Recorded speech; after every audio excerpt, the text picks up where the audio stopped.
Hello दोस्तों, रोज़ की तरह आने लिखने ब्लॉग में सबका हार्दिक स्वागत है। सबके मंगल हो उसकी कामना के साथ बड़ों को मेरा नमस्कार, छोटों को मेरा सादर आशीर्वाद। मैं ठीक हूँ, आशा करता हूँ कि आप ठीक होंगे। दोस्तों, आज का सूक्ष्म पंचांग आज 29 मई 2024 दिन बुधवार, ज्येष्ठ मास के कृष्ण पक्ष की षष्ठी तिथि 1:39 तक। उसके बाद दोस्तों सप्तमी तिथि का शुभारंभ हो जाएगा।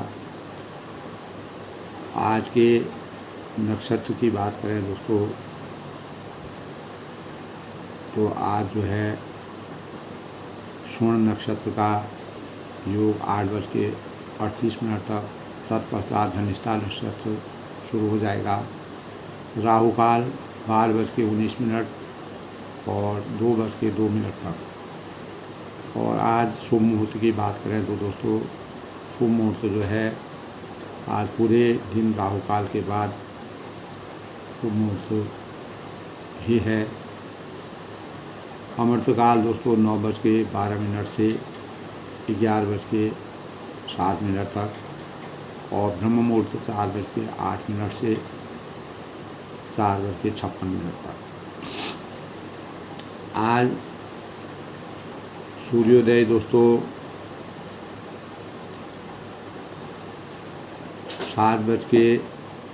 सूर्योदय आज 5:25 से में है और सूर्यास्त जो है 7:12। तो आज के संपूर्ण दिन की अगर हम बात करें दोस्तों तो पूरा दिन शुभकारी माना गया है। और राहु काल के को छोड़कर पूरे दिन में किसी प्रकार के भी मंगल कार्य हम कर सकते हैं। किसी प्रकार का कोई अवरोध नहीं है, पूरा दिन शुभ मंगल कार्य है। तो दोस्तों आज तो हमारे हिंदू धर्म के अनुसार दोस्तों बुधवार का दिन बहुत ही महत्वपूर्ण माना गया है। यह दिन प्रथम पूज्य भगवान गणेश और बुधवार को समर्पित है। शुभ मांगलिक कार्य और को बनाने के लिए बुधवार बहुत ही खास माना जाता है, क्योंकि इस दिन कार्यों में भगवान गणेश जी का आशीर्वाद रहता है। भगवान गणेश जी प्रथम पूज्य के रूप में इस भूमंडल पर उनका पूजन किया जाता है। शास्त्रों में दोस्तों बुधवार गणेश जी का दिन इसलिए माना जाता है क्योंकि गणेश जी बुध ग्रह और गणेश जी का सामंजस्य है। और गणेश जी ने पूरे ब्रह्मांड की परिक्रमा करने के जब शिव जी और देवताओं ने इस प्रकार का रचना बनाई तो गणेश जी ने अपने माता पिता की परिक्रमा करके सबसे पहले जो है प्रथम परिक्रमा करके वो उतरे। इसी कारण माता पिता यथो में देवतम परम यह कर्तव्यम पूजव्यम प्रदाताव्यम कर्म।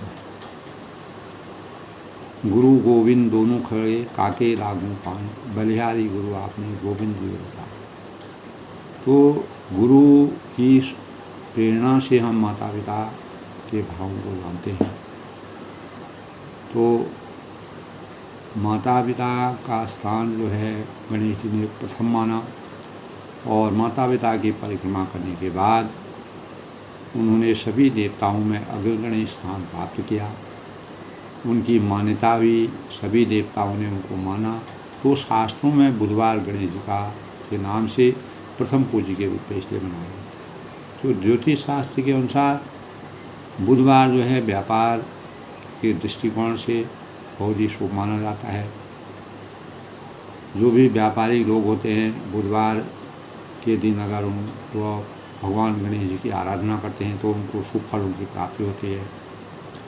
उनकी मनोकामना के अनुसार उनके जो कामनाएं होती हैं पूर्ण होती हैं। तो किसी भी जातक के अगर कुंडली में बुध कमज़ोर होता है तो दोस्तों गणेश जी का की उपासना करना चाहिए। गणेश जी को दुर्वा अर्पित करना चाहिए उनकी पूजा में। और गणेश जी को मोदक बहुत ही प्रिय है, मोदक का भोग लगाना चाहिए। गजाननं भूतगणाधीसेवितं कपितजम्बूफलसारभक्षणं उमासुतं शोकविनाशकारकं नमामि विघ्नेश्वरं। दुख हरता सुख करता दुख हरता। अनेक प्रकार के विघ्न बाधाओं को दूर करने वाले, संकटों को हरने वाले गणेश जी जो है सभी देवताओं के पूज्य माने गए हैं। तो बुधवार को दोस्तों खास तौर से काले कपड़ों को पहनने से परहेज करना चाहिए और किसी प्रकार के पैसों के लेन देन से बचना चाहिए। और पश्चिम दिशा शुभ माना गया है। अगर किसी को आवश्यक कार्य से जाना है तो भगवान गणेश जी की आराधना करके, गणेश जी का नाम लेके, गणेश जी का स्मरण करके ओम गणपते नमः का जाप करके अपने गंतव्य स्थान तक में जाना चाहिए। तो सभी प्रकार के जो है हमारे संकट का अंत होता है। गणेश जी को मोदक भोग लगाने चाहिए। तो ज्योतिष के अनुसार, ज्योतिष विद्या के अनुसार दोस्तों भगवान गणेश ग्रहों के राजकुमार इसलिए कहलाते हैं। तो बुध ग्रह को समर्पित यह दिन बुधवार है दोस्तों, जिसमें पढ़ाई लिखाई, स्टेशनरी से संबंधित जो भी लिखावट वाली सामग्री होती है, व्यापार आदि में शुभ कार्य माना जाता है। और उत्तर दिशा की यात्रा से बचना चाहिए। भगवान गणेश जी को खुश करने के लिए गणेश जी को मोदक भोग लगाने चाहिए। गणेश जी का गणेश चालीसा का पाठ करना चाहिए। ओम बुं बुधाय नमः अथवा ओम ऐं श्रीं श्री बुधाय नमः का जाप करना चाहिए। तो इससे हमारे जीवन में सकारात्मक ऊर्जा के भाव आते हैं और गणेश जी प्रथम पूज्य के रूप में माने जाते हैं। उनकी पूजा संपूर्ण हमारे सनातन धर्म में, हमारे शास्त्रों में, हमारे मर्यादा में भगवान गणेश जी का स्मरण सभी देवता जो है बड़ी श्रद्धा और साधना के साथ करते हैं। तो ओम गणपते नमः का जाप 108 बार करने से गणेश जी प्रसन्न होते हैं और हमारी मनोवांछित कामनाएं जो हैं पूर्ण होती हैं। दोस्तों जैसे कि लगातार रामचरितमानस के पाठ करने से, रामचरितमानस का अनुसरण करने से हमें अनेक प्रकार के भावों का ज्ञान होता है। लंका कांड के अंतर्गत लंकापति रावण के अत्याचार, अहंकार और क्रोध, घमंड, अभिमान का क्या परिणाम सामने आता है उसके बारे में विस्तार रूप से वर्णन है। और रावण ने किस प्रकार से मर्यादा पुरुषोत्तम भगवान राम जी से बैर लेकर के अपने जीवन को अमानवीय मर्यादा की अवहेलना करते हुए और मानव जीवन को, अपने राज्य को समाप्त करते हुए अनेक प्रकार की जो उनकी प्रजा थी उनको परेशान करने के लिए अज्ञान रूपी अंधकार से वह अभिशप्त हो गया था। अनेकों बार मर्यादा पुरुषोत्तम भगवान राम जी ने इस प्रकार के प्रयास किए जिससे कि उनको ज्ञान देने का के भाव भावों से अनेक प्रकार के दूतों को भेजा, संदेश भेजे और ज्ञान के संचार करने का प्रयास किया।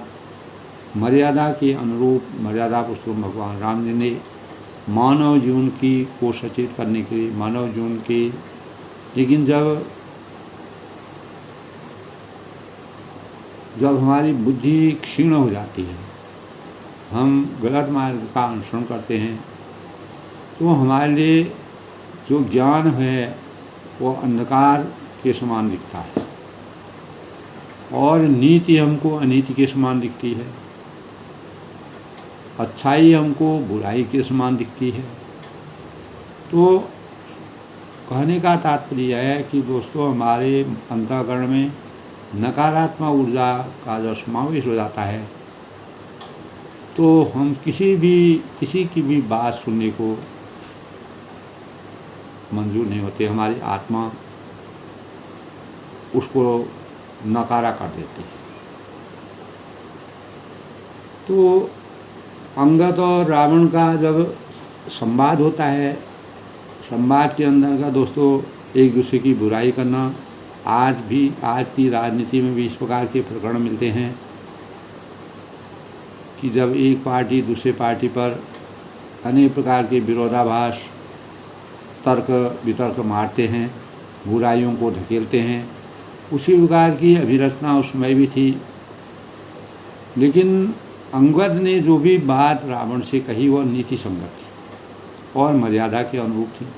वह परमात्मा परम ब्रह्म परमेश्वर भगवान राम जी के दूत थे। तो रामचंद्र जी अपने जीवन में कभी भी किसी बातों का, मर्यादा के प्रतिकूल किसी भी बातों का उल्लंघन नहीं किया, क्योंकि ये उनकी रघुकुल रीत सदा चली आई, प्राण जाए पर वचन जाए। प्राण भले ही चले जाए लेकिन अपनी मान मर्यादा का उन्होंने हमेशा सम्मान रखा। इसी के परिणाम स्वरूप हनुमान जी ने और अंगद जी को जो भी निर्देश मर्यादा पुरुषोत्तम भगवान राम जी ने दिए थे, उन्हीं निर्देशों का उन्होंने स्वभावतः अनुकरण किया। तो दोस्तों, रावण जो है अंगद के द्वारा अनेक बार समझाने पर, कल के प्रसंग में जिस प्रकार का रावण ने अंगद के बारे में कहा और अंगद ने रावण के बारे में कहा, तो रावण के लिए जो घटना घटित हुई थी, तो कितने प्रकार के रावण इस संसार में हैं। एक रावण तो बाली की कोख में 6 महीने तक रहा था, एक रावण जो है वह सहस्त्रबाहु ने देखा था। तो तरह तरह के रावणों का इस प्रकार से प्रसंग मिलता है। अब तुम किस रावण के उपमान में आते हो? तो एक रावण बात कहने में तो बड़ा संकोच,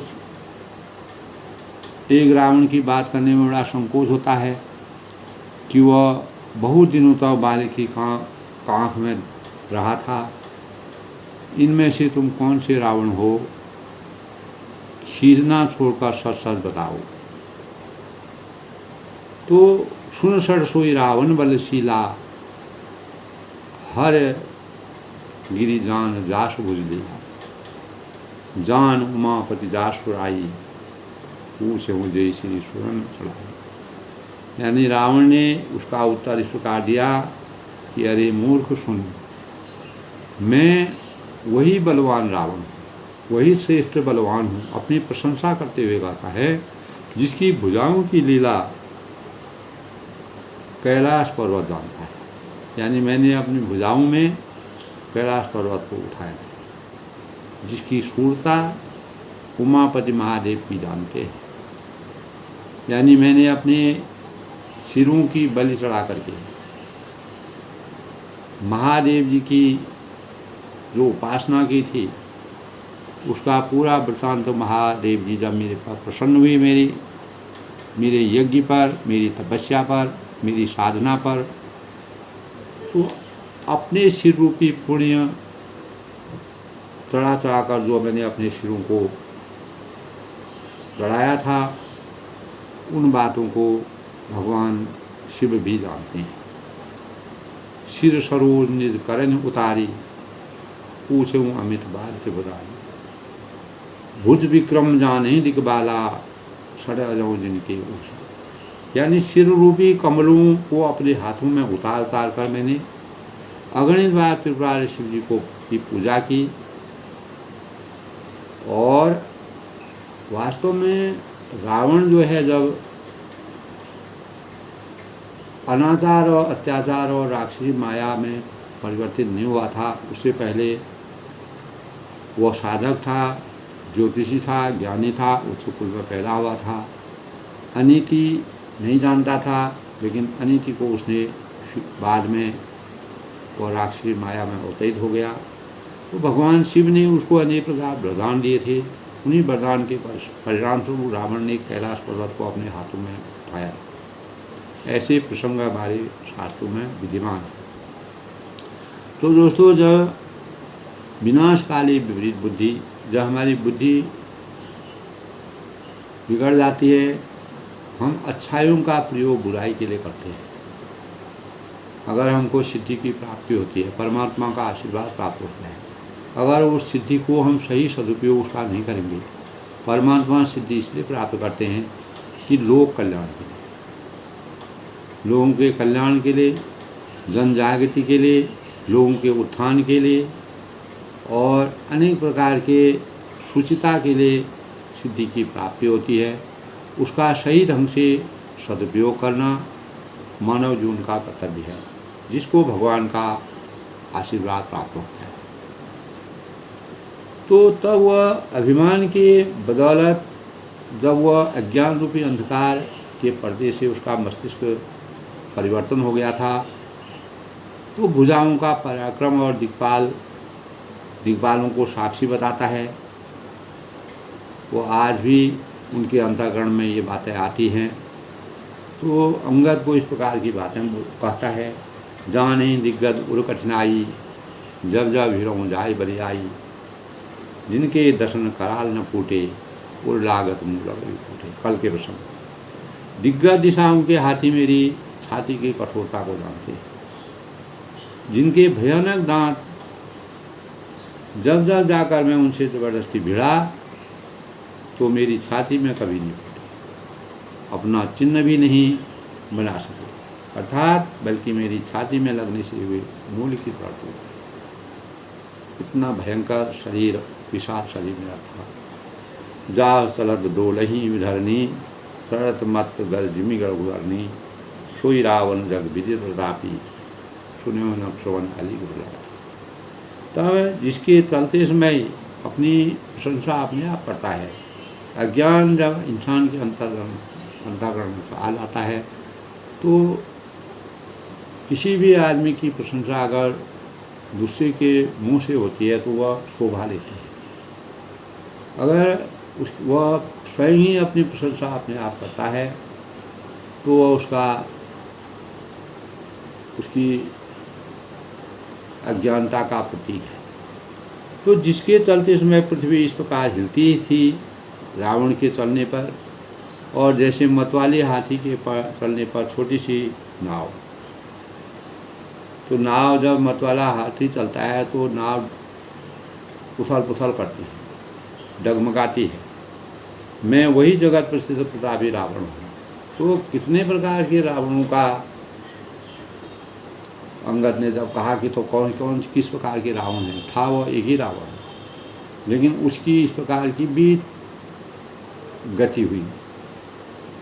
और झूठी बकवास करने वाले, क्या तूने मुझको कानों से कभी नहीं सुना, यानी कानों से तुमने कभी मेरी बातों को नहीं सुना। तो जा इस प्रकार जो है रावण ने अंगद को पूरा विस्तार से जो वर्णन किया।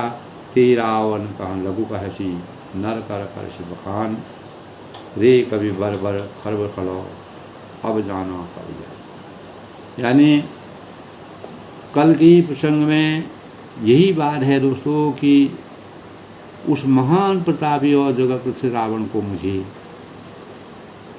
तू छोटा कहता है, जिसमें इतना बल था, ना ज्ञान था, इतनी दिव्य शक्तियों को अपने में धारण किया हुआ था। कैलाश जैसे पर्वत को जिसने अपने हाथों में उठाया था, अपने सिरों की बलि दे करके। मर्यादा पुरुषोत्तम भगवान रामचंद्र जी जब रावण के साथ युद्ध शुरू किया, दोस्तों इस प्रकार का प्रसंग है। तो युद्ध में जो है बार बार रावण जो सिर जो है जुड़ते जा रहे थे। ये शिव जी का आशीर्वाद था। शिव जी ने उनको तथास्तु करके इस प्रकार का वरदान दिया था, क्योंकि रावण की नाभि में अमृत था। उसके बारे में विभीषण ने जब रामचंद्र को बताया और रामचंद्र को देवी की उपासना करनी पड़ी, सूर्य भगवान की उपासना करनी पड़ी, तब उनको परम शक्ति की प्राप्ति हुई और उसी परम शक्ति के परिणाम स्वरूप रावण का अंत करने में वह सफलता हासिल की। तो दोस्तों,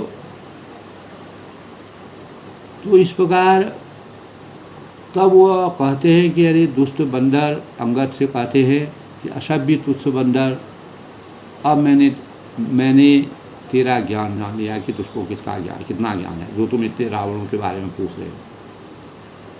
अज्ञान वह रावण जो है अपनी वास्तविकता को भूल गया है।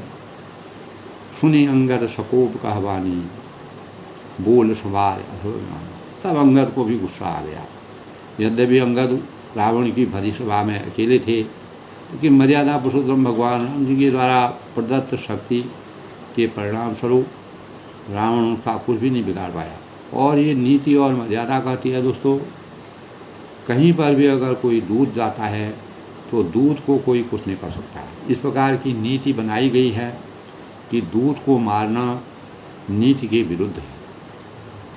तो सुने अंगद, तब रावण के ये वचन सुनकर अंगद क्रोध में आ गए और उन्होंने कहा कि अरे नीच अभिमानी, अपनी जबान को संभाल के बोलो।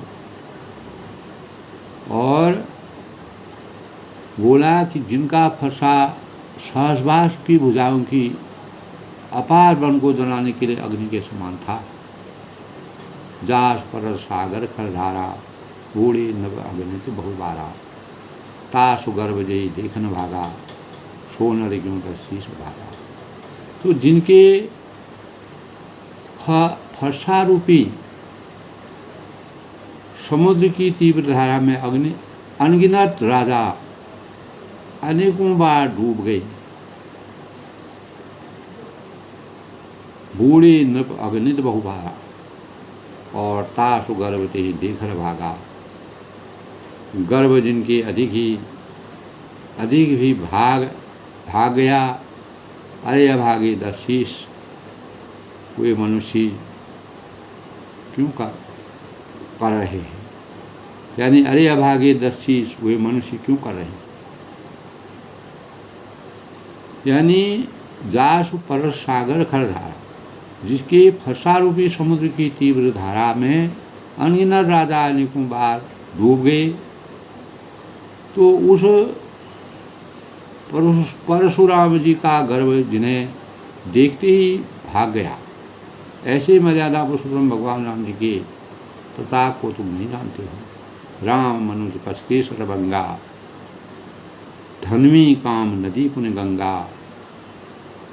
पशु सुर धेनु कल्पतर रूखा, अन्नदान और रस। यानी क्यों रे मूर्ख उदंड, श्री रामचंद्र जी मनुष्य हैं, मनुष्य रूप में इस संसार में अवतरित हुए हैं। कामदेव जी क्या धर्मधारी हैं। धन्वी काम नदी पुण्य गंगा, और गंगा जी क्या नदी है। पशु सुरधेनु कल्पतर रूखा, और कामधेनु क्या पशु है। तो इन्होंने परमात्मा के रूप में जो मानव रूप इस प्रकार से अपना अवतरण बदल करके अपना रूप धारण किया है लोक कल्याण के लिए। अन्नदान और पीयूषा, और कल्प वृक्ष क्या पेड़ है, तो अन्न भी क्या दान है, और अमृत क्या रस है। बीनती ऐसा शासन, चिंतामणि पुण्य उपलब्ध शासन। सुनिमतवंद लोक बैकुंठा, लाभ की लघुपति। तब गरुड़ जी क्या पक्षी है और शेष जी क्या सर्प हैं। अहिसा शासन चिंतामणि पुनि उपलब्ध शासन। और रावण चिंतामणि भी क्या पत्थर है। सुन मतिबंध लोक बैकुंठा।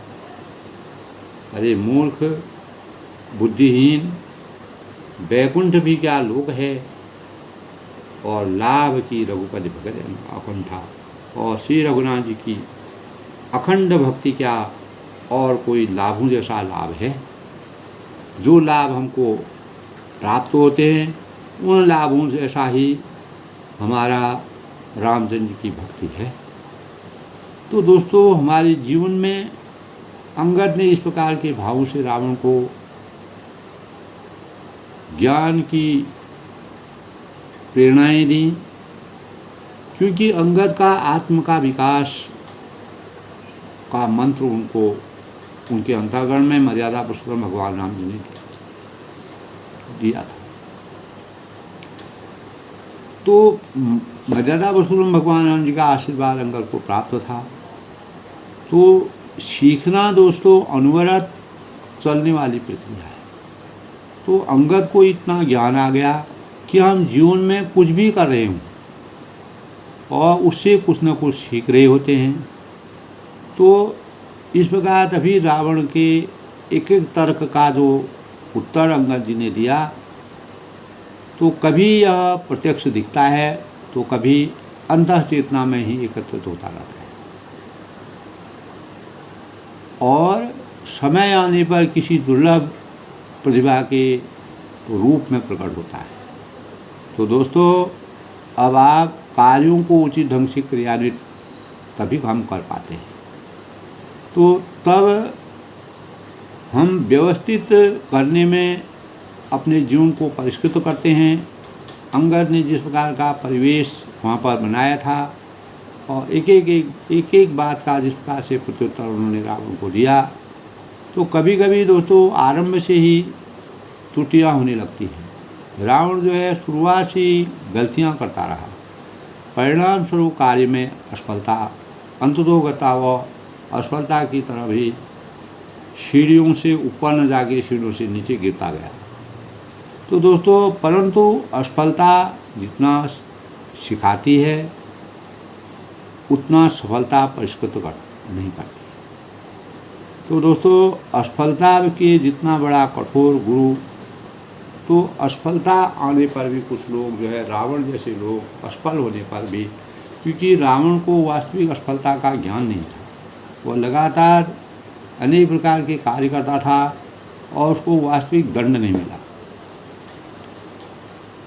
तो इसके विपरीत निरंतर मिलने वाली जो सफलता व्यक्ति को मद से चूर हो कर देती है, अभिमान भरती है और अति आत्मविश्वास को जन्म देती है, यही रावण के लिए था। यह पतन के एक प्रकार का आमंत्रण ही है। रावण के पतन का सबसे बड़ा कारण अभिमान का बढ़ता हुआ और मद में चूर होना और अपने गलतियों को अपने आप आमंत्रित करना। तो दोस्तों, इस संसार में अंतिम सत्य यही है कि हम सीखते हैं, फिर चाहे सफल रहें या फिर असफल रहें। तो क्या हम नींद में कुछ सीखते हैं?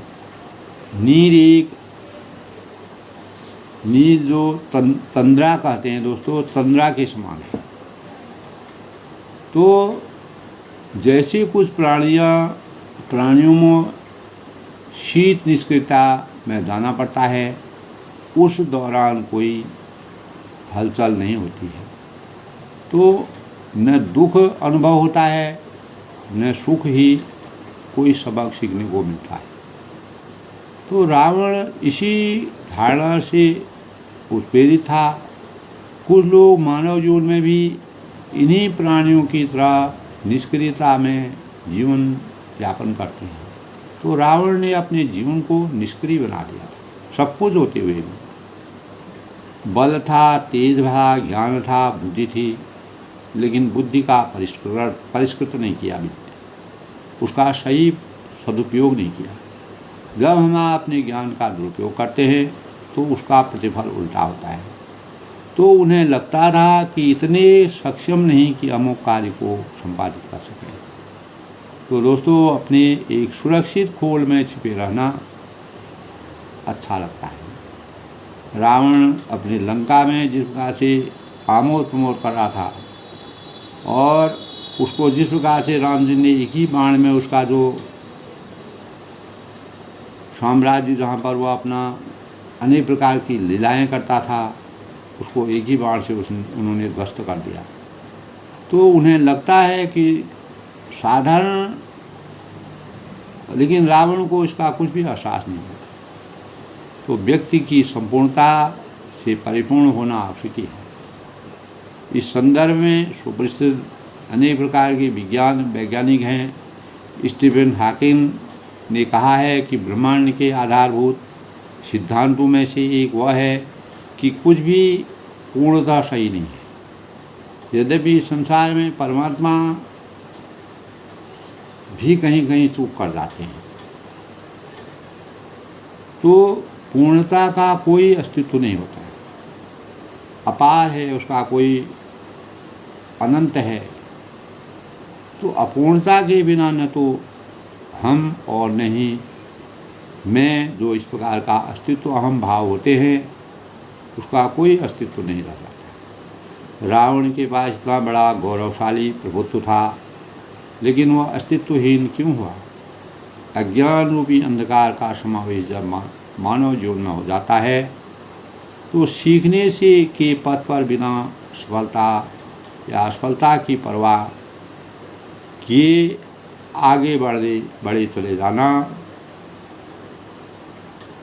विकसित आत्म विकास का मंत्र यही है। दोस्तों, अगर हमको अपने आत्म विकास का, आत्मा का विकास करना है, अपने को परिमार्जित करना है, अपने जीवन को सुचिता में रखना है, तो हमको हर एक बातों से समझौता करके अपने जीवन को चरितार्थ करना पड़ेगा।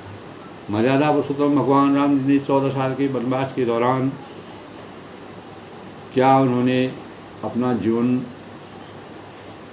बहुत ही आरामदायक बिताया था, ये अकल्पनीय है। दोस्तों, मुसीबतें, परेशानियां, चुनौतियां, कठिनाइयां के भावों को संचार करके इस जीवन को कैसे उनसे मुक्ति प्राप्त होती है। मर्यादा पुरुषोत्तम भगवान राम जी 14 वर्ष के वनवास के दौरान प्रत्येक मानव चित्ता में इस प्रकार की बातों को संचार करने का की नरलीला करके मानव जीवन को संतप्त किया और रावण जैसे बुराई के पात्र को अनेकों बार ज्ञान देने पर भी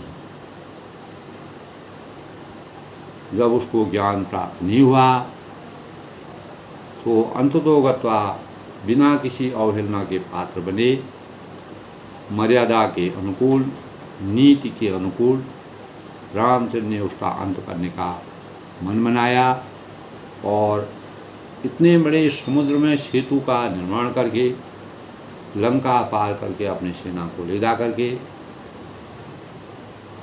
रावण से नीति और मर्यादा की संगत युद्ध में विजय प्राप्त करके सीता जी को लाने का मन बनाया। तो दोस्तों, सुन रावण पर हरि चतुराई, भजन कबा सिंदूर गुराई, जो खलये भयसी राम कर दोही, ब्रह्म रूप दूसर आठ। तब अंगद ने इसी अनुक्रम में रावण से भाव व्यक्त करने पर भी कहा कि अरे दुष्ट, यानी रावण से समुद्र श्री राम जी का भजन तो क्यों नहीं करता है। रावण से इस प्रकार की बातें अंगद ने कही तो उन्होंने ये भी कहा कि अरे दुष्ट, यदि तू श्री राम जी का बैरी हुआ तो तुझे ब्रह्मा और रुद्र भी नहीं बचा सकते। यानी तुमको वास्तविक मानव जीवन को जो मोक्ष प्राप्त होता है वो मोक्ष प्राप्त नहीं होता। तो हमेशा मोक्ष से अतृप्त रह जाओ। मूढ़ वृथा जो मार शिगाला, राम भय रस हो हाला, तव सिर निकर कपिन के आगे, पर यही धरे राम सजा। अरे मूढ़, ये मूर्ख अपने ज्ञान को खोलो और अपने घमंड में, अपने बल के घमंड में 10 शीशों और 20 भुजाओं का घमंड छोड़ करके व्यर्थ गाल मत मार, डीग मत हाँक। श्री रामचंद्र जी से बैर करना तेरा ऐसा हाल होगा कि सिर समूह रामचंद्र के बाण लगते ही बानरों के आगे पृथ्वी पर तू गिर पड़ेगा और तेरी बड़ी दुर्दशा होगी। रे तव सिर कंदुक समनाना, खेल ही भाल की सौगाना। जब ही समर का पिहर गुनायक, छूटी ऐसी कराल घोषणा। तो और रीछ बानर तेरे, जो भी रीछ बानर हैं वह तेरे गेंद के समान इनको सिरों के साथ खिलवाड़ करना शुरू होगी। सौगान खेलेंगे, उसी अन्य प्रकार के खेलों को खेलेंगे, तुम्हारा मजाक उड़ाएंगे, दुर्गत तुम्हारी हो जाएगी। और अब श्री रामचंद्र जी के जब ही समर कपिश रघुराय, तब श्री रामचंद्र जी के युद्ध में कोप करेंगे और छुट ही अति कराल बहुशाल, और उनके अत्यंत तीक्ष्ण बहु से बाण जो तुम्हारे ऊपर छूटेंगे, उनकी तुम कल्पना करो कि तुम्हारी क्या हालत होगी, क्या तुम्हारी दुर्दशा होगी। उसके बारे में तुमको अपने मस्तिष्क के अंदर कल्पना करनी चाहिए। तब की चली ही अस गाल तुम्हारा, अस विचार भजुराम उदारा। सुनत बचन रावण पर जरा, जरत महानल जन गुजरा। यद्यपि रावण को मर्यादा पुरुषोत्तम भगवान राम के बल का एहसास उसको अंदर से हो गया था, अंदर से वो भयभीत हो गया था, चारों तरफ से उसकी सेना विदीर्ण हो गई थी। तो तब क्या तेरा ऐसा गाल, जो तू गाल फुलाने की बात करता है, इतनी बड़ी हुंकार भरता है, वह ऐसा ही रहेगा? तो ऐसा विचार कर, अस विचार भजुराम उदारा, ऐसा विचार कर, उदार कृपाल श्री रामचंद्र का भजन कर। रावण बहुत ही अधिक जल उठा, मानो जलती हुई प्रचंड अग्नि में घी पड़ गया। तो जिस प्रकार जलती हुई अग्नि में घी पड़ता है तो आग और तेज हो जाती है उसका, इसी प्रकार रावण, जब अंगद ने इस प्रकार की बात कही तो रावण के अंतःकरण में इस प्रकार का भाव पैदा हुए और वह भयभीत होने लगा। कुंभकर्ण अस बंधुष्मम, खुद प्रसिद्ध सरकार, मोर पराक्रम नहीं सुने हूँ जितो चरा। अब वह बोला कि अरे मूर्ख कुंभकर्ण, ऐसा मेरा भाई है। अपने भाई की प्रशंसा करने लगा, जो 6 महीने तक नींद निकालता है, 6 महीने तक लगातार भोजन करता है। इस प्रकार का शरीर परमात्मा ने उसको दिया है, ऐसी राक्षसी माया है। तो मम सुत प्रसिद्ध सरकार, इंद्र का शत्रु सुपुत्र मेघनान मेरा पुत्र है, मोर पराक्रम नहीं सुने हो, और मेरा पराक्रम तो तुमने सुना ही नहीं है। और जीते हुए चराचर झार, मैंने संपूर्ण जड़ और चेतन जगत को जीत लिया।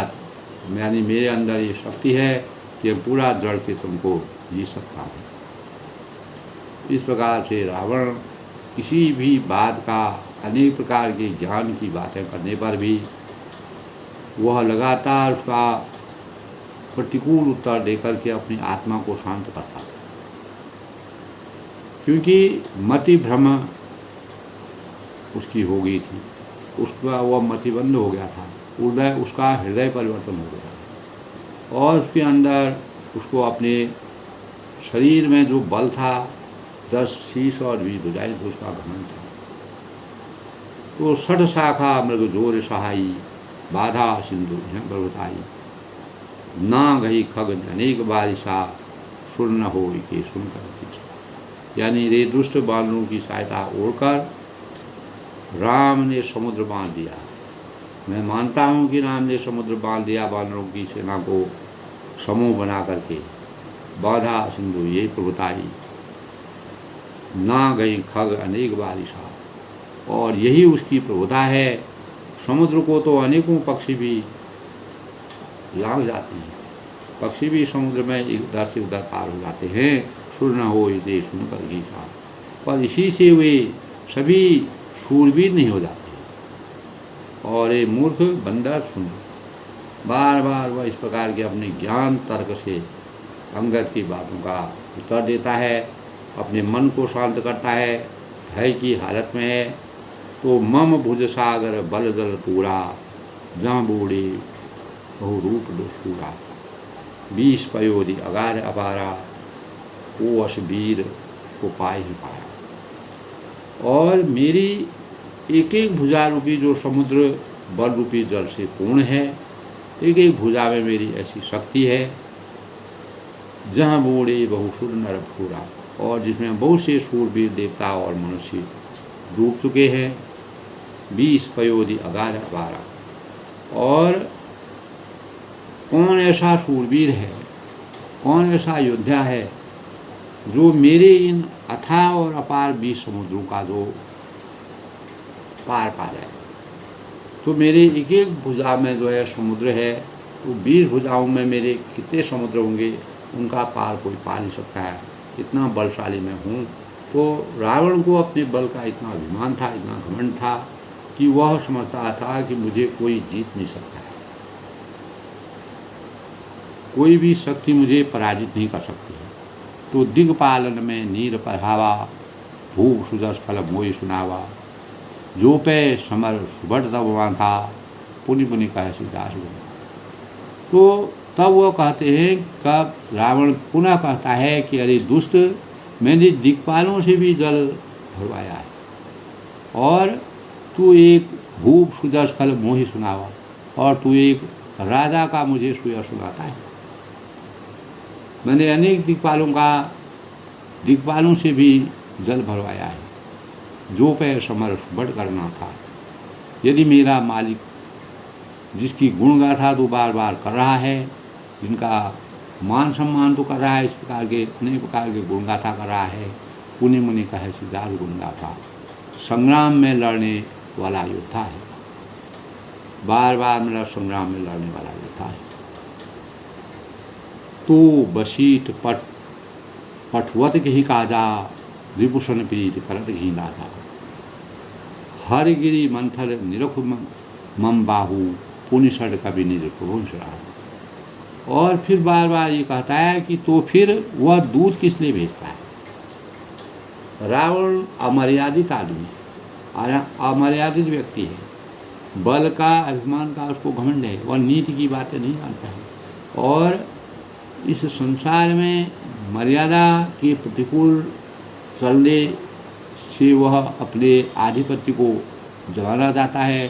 मर्यादा पुरुषोत्तम भगवान राम जी ने हमेशा अपने गुरु बंधुओं से, अपने गुरुओं से इस प्रकार की ज्ञान अर्जित किया है कि नीति और मर्यादा को छोड़ के से विरुद्ध रघुकुल रीत सदा चले आई, प्राण जाए। अगर हमारे प्राण भी चले जाए, जो रीति है, जो मर्यादा है, उसके विपरीत हम कतई काम नहीं कर सकते हैं, अनुचित काम हम नहीं कर सकते हैं, मर्यादित काम करेंगे मर्यादा। इसीलिए परमात्मा ने रावण के बाद बार बार दूत भेजा। इस प्रकार के दूतों को भेजने से किसी प्रकार के, किसी मानव के अंतर्गत किसी प्रकार के गलत विचार न जाएं कि रावण जैसे योद्धा को परमात्मा ने मार दिया। तो रावण इतना अज्ञानी हो गया था कि उसको किसी भी बातों का वो अनुचित उत्तर दे करके अपनी मौत को बुलावा दे रहा है। तो फिर तब वह कहता है, अज्ञानवश कहता है कि वह दूत क्यों भेज रहा है। रावण तो अज्ञानी था, वह ज्ञान की पराकाष्ठा को भूल गया था और राक्षस कुल में उसका अवतार हो गया था। तो रिपुषण प्रीत करत नहीं लाजा, और शत्रु के प्रति संधि करते हुए लाज नहीं आती है, बोलता है। शत्रु के प्रति मित्रता करना मानव धर्म का कार्य है। अंतिम क्षण तक हमें कोई भी अगर हमको युद्ध के लिए ललकारता है तो हमें उससे समझौता करने की नीति बनानी चाहिए। यही आज के परिवेश में, आज की दुनिया में भी यही बात है। यही मर्यादा, रामचंद्र की मर्यादा के अनुसार आज की नीति भी इस संसार में चरितार्थ है। दोस्तों, अगर ऐसा नहीं होता, पूरा संसार एक दिन में जल के राख हो जाता। तो हर गिरि मथन निरुखमम बाहु, कैलाश का मथन करने वाली मेरी भुजाओं को देख। वो अपनी ही बात करता है बस। जो अभिमानी न होता है, जो ईगो हर्ट्स वाले होते हैं, जिनको अपने पर भी घमंड होता है, अपनी बातों पर घमंड, अपने धन पर घमंड होता है, अपनी नीति पर घमंड, अपनी बातों पर घमंड होता है, वो दुनिया में किसी की बात को भी सही नहीं समझता है। उसमें समझौता करने के गुण नहीं होते हैं। वो उसको अपने जीवन से भी कोई परवाह नहीं होती है, क्योंकि वह समझता है कि मेरे पास इतना बल है, इसी बल से मैं पूरे संसार को, पूरे अस्तित्व को अपने अंदर संभाल। तो मेरी भुजाओं को देख फिर मुझे वानर अपने मालिक की सराहना, जो इतना सुंदर सा वर्णन तुम अपने मालिक का कर रहे हो, ये तुम मेरे आगे नहीं कर पाओगे। अज्ञानवश रावण का अज्ञान रूपी अंधकार उसके मन से छा गया था और उसकी बुद्धि जो है उल्टा हो गई थी। जागो प्रभु जी दुख देते हैं, ताकि उसकी मति पूरी हर गई है। विनाश काले विपरीत बुद्धि कहा गया है। दोस्तों, सुर कवन रावण सरिसो, स्वकर कार्य जही शीश, हुनी अनल अति हरसो, बहुबार साग गौरीश। यानी सूर कवन रावण सरिसो, रावण के समान सूरवीर और कौन है, और स्वकर कोट जही शीश, और जिसने अपने ही हाथों सिर काट का अत्यंत हर्ष के, खुशी के साथ बहुत बार उन्हें अग्नि में होम कर दिया, अग्नि में स्वाहा कर दिया। तो हुए अनल अति हर्ष बहु, प्रसन्न खुश हो करके उसने अपने शरीर को पूरा अग्नि में स्वाहा कर दिया। बहु बार साग गौरी, स्वयं गौरीपति शिव जी इस बात के साक्षी है, भगवान शिव इस बात के साक्षी है। इस प्रकार का प्रमाण दे करके जब रावण वास्तविक भक्त था और भगवान शिव की भक्ति वह करता था, शिव महादेव थे, शिव प्रसन्न हो जाते थे, तो रावण को जो ज्ञान था, उसी ज्ञान के कारण रावण को भगवान शिव ने अनेक प्रकार के वरदान दे दिए। उसी वरदान के परिणाम स्वरूप दोस्तों रावण को सिद्धि की प्राप्ति हुई। उसी सिद्धि की प्राप्ति के परिणाम स्वरूप रावण को अपार बल उसके अंत में आया और उसकी नाभि में अमृत विद्यमान था। उसी अमृत के परिणाम स्वरूप वह अनेकों बार रामचंद्र के बाण मारने पर भी रावण की मृत्यु नहीं होती है। तब उनको भगवान गौरा माता, देवी दुर्गा माता की उपासना करनी पड़ती है, जो शक्ति की प्रतीक होती है। तब दुर्गा माता स्वयं माता अवतरित होती है और दुर्गा माता अपनी शक्ति को प्रेरित करके रामचंद्र को में शक्ति को प्रदान करती है और भगवान सूर्य का अवतरण होता है। अगस्त ऋषि ने जो सूर्य भगवान को जो दिव्य स्वरूप दिया था, उसको सूर्य भगवान की उपासना उन्होंने की।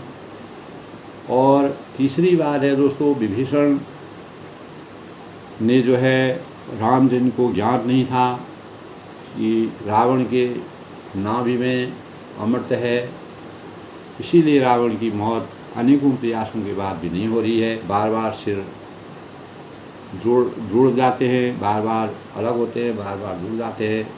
रामचंद्र जी थक गए, तब विभीषण ने रामचंद्र को बताया,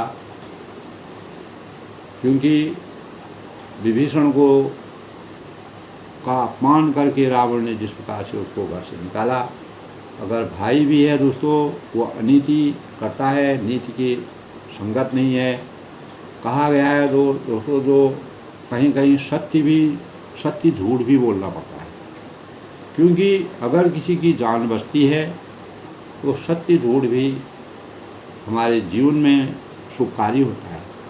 इसलिए रावण के प्राणों को हरने के लिए, रावण के कारण अनेक लोगों की दुर्दशा थी, प्रजा दुखी थी, अत्याचार कर रहा था, अभिमान कर रहा था, तो उसका अंत होना ही न्याय संगत था। तब विभीषण जी ने रामचंद्र जी को उसकी नाभि में अमृत होने का ज्ञान दिया, उनको पता किया। तब मर्यादा पुरुषोत्तम भगवान राम जी ने, आगे के प्रसंग में आएगा दोस्तों, वही बाण मर्यादा पुरुषोत्तम राम जी अग्नि बाण मारते हैं। तभी रावण जो है माँ दुर्गा की शक्ति प्रदान होती है, सूर्य भगवान का प्रकाश पैदा होता है, तेज पैदा होता है, तब रावण का अंत होता है।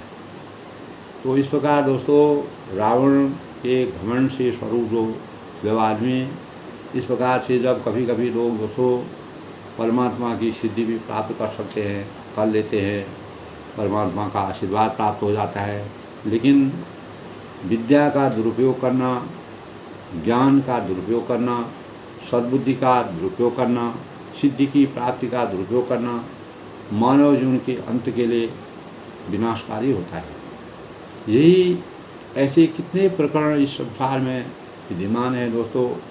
हमारी भारत भूमि में इस प्रकार के कितने भी ऐसे आत्माएं हैं जिनको परमात्मा ने अपना आशीर्वाद दिया, अपना शान दिया, लेकिन उसकी विद्या का दुरुपयोग करने के कारण उनका अंत जो है बहुत ही गलत हुआ और उनका अंत हमेशा के लिए अनाचार और अत्याचार के और काले पन्नों में उसको लिखा गया, जिससे मानव चेतना भी सजग हुई और मानव चेतना में आत्मज्ञान हुआ कि विद्या ददादि विनयादि, विद्या हमको विनय प्राप्त करती है। कोई भी विद्या हमको प्राप्त होती है, परमात्मा का आशीर्वाद प्राप्त होता है, तो हमको उसका सदुपयोग करना चाहिए, सही मार्ग का अनुसरण करना चाहिए, सही लोगों के लिए उसका प्रयोग करना चाहिए, अपने जीवन को चरितार्थ करना चाहिए। दोस्तों कोई भी विद्या हम पढ़ते हैं, लिखते हैं, सुनते हैं, जिसका हमको ज्ञान होता है उसका प्रचार प्रसार करना चाहिए, उसको सद्भावों में लगाना चाहिए, लोक कल्याण के लिए लगाना चाहिए, जन उपयोग के लिए लगाना चाहिए, तभी उस विद्या का सार्थक प्रयोग है। वही विद्या हमारे आगे के जीवन के लिए सार्थक होती है। सबके मंगल भविष्य की कामना के साथ आज के प्रसंग में लंका कांड के अंगद और रावण के संवाद में इस प्रकार की भावनाएं सामने आती हैं। सब लोग खुश रहें, प्रसन्न रहें।